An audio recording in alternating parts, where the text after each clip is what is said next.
But today we're going to start off talking about an issue or a news story that has been pretty prominent lately. It was broken by Vanity Fair. So there's been chatter that the Trump administration, officials within the Trump administration, have been thinking about possibly taking Mike Pence off the ticket and running in 2020 with a different candidate, namely Nikki Haley. Her name has been thrown around.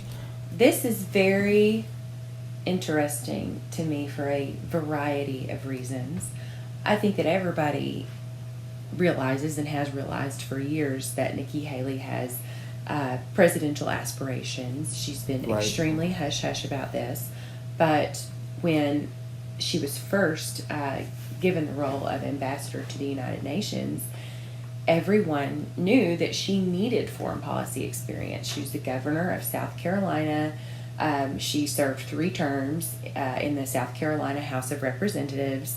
She was extremely popular, extremely successful politician, a rising star in the GOP, and she had no foreign policy experience at all.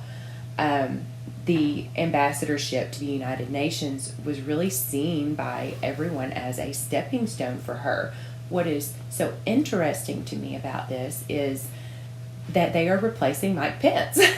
Mike Pence Right. joined the Trump campaign at a time when no one in the GOP wanted to touch the Trump campaign, and he was able to coalesce the Christian evangelical vote and push President Trump over the finish line. He deserves enormous credit for kind of riding out the Trump train, and it is very interesting to me that they're going to replace him just because I feel like a lot of people are going to feel like he deserves to be there. However, it does make sense politically because that Christian evangelical vote is solidly back under the GOP tent. And so Nikki Haley provides the draw to the college-educated white woman vote that Trump is dwindling. So the history of this is interesting.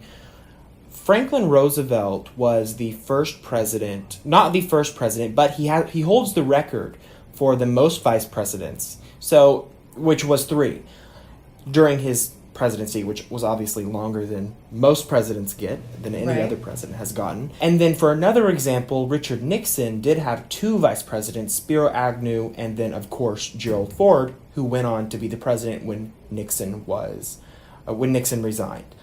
And so, although this isn't something new, it's something that definitely doesn't have very much precedent, and it's something interesting to hear about. But something that I've really noticed in the era of Trump, though, that's really interesting is that there's so much news every day that stuff like this that would be such a big deal in the Bush administration or the Obama administration really isn't getting that many headlines, just because there's so much news that comes out. But I did want to touch on a point that you made, Secret, that really the Trump administration, I think, is realizing now after the midterm elections that a lot of people are saying we're a red wave, or some people say it was a blue wave or a blue trickle, that a lot of suburban areas are shifting away from the Republican Party and shifting away from Trump, namely, especially suburban white women. And I think the Trump administration is realizing that trend. I also think that some of this chatter about Mueller is not helping necessarily Mike Pence and what's going on there. But also, as we'll talk about a little bit later, John Kelly resigning and Mike Pence's chief of staff coming into the picture. So I think there's a lot of variables here, but I think the main one is that the Trump administration is realizing that they have this evangelical base and they're not going to go anywhere, and they haven't gone anywhere. Trump's approval rating has been fairly steady, around 45 to 50%, and that base isn't going to go anywhere. But what are they going to do about these suburban districts that are slowly moving to be more and more blue? Yes, they absolutely have to do something. Nikki Haley brings so much to the table. She is a woman. She is a minority. Her parents are immigrants. One thing that's really interesting to me also is that her and President Trump split on such amicable terms. This is something that we have not seen. They seem to have a great camaraderie. They get along well. And so it's not really a surprise that she is popping up in this capacity. Right, and I did want to say, though, I completely agree with the fact that they split so amicably. It just seems like something that was so planned, because it seems that every other person that leaves the Trump administration gets kind of Trump's wrath and fury as the weeks and months go on. You know, something that was really funny to me, but it's funny, but it's also funny because it's Trump, and then you realize that he's the president and it's not so funny anymore, was his tweet about Rex Tillerson, saying that he didn't have the mental capacity needed, that he was dumb as a rock, he couldn't get rid of him fast enough, that he was lazy as hell. This is all in one tweet. Oh my he gosh. really packs it in there. He really gets the information in one tweet really well. He uses the full amount of the 240 characters perfectly. The spats between President Trump and his appointed officials have actually been a shame, I think. These outrageous statements he makes are covered by the news. And when you do something that could be celebrated, like you have an 83% increase in MS-13 gang arrests or 4 million new jobs, these things tend to get lost in the shuffle.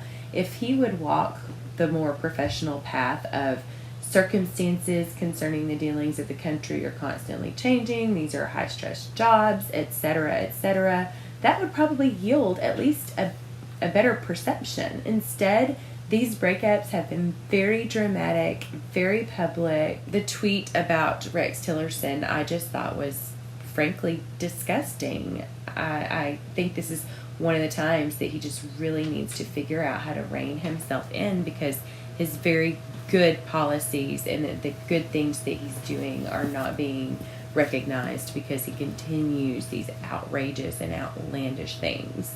And you know what I think is so interesting is what you just said almost completely, perfectly encapsulates what so many people are realizing that white suburban women are saying and what they're feeling and why they're moving away from Trump.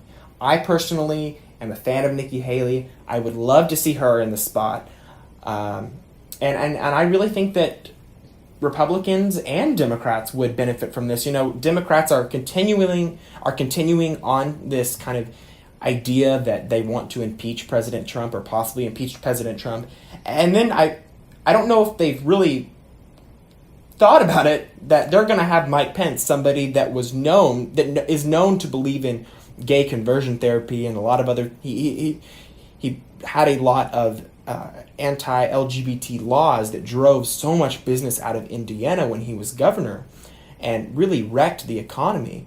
I always thought that it would be the most hilarious of ironies if the Democrats ended up giving us the most conservative president the nation has seen in generations. Right. It was an and every day now it looks like that might be more the case. Party. Right. Yes. Yeah.